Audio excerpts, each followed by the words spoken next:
Hello friends, welcome to my channel Mixed Motivation. How are you? I hope you are doing well.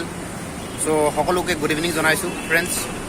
চ' মই এতিয়া বৰ্তমান আপোনালোকক মই এটা কথা মনত পেলাই দিব বিচাৰিছোঁ যে আমি কিছু বহু দিনৰ সংগীতবিলাক যেনে টোকাৰী গীত হয়, আধুনিক গীত মানে কি হ'ল লোকসংগীত, সেইবিলাক আমি পাহৰি গৈছোঁ।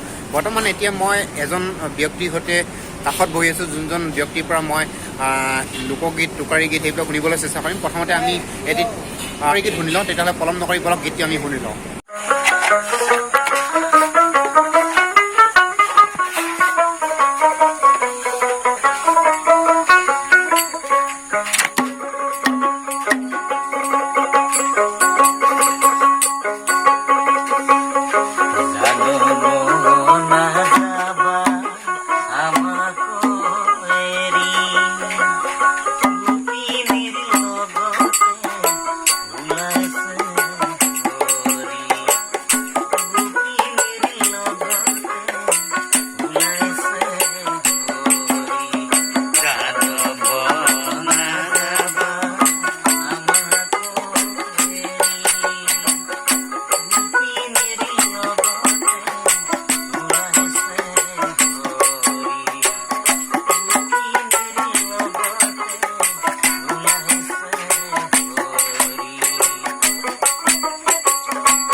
Love.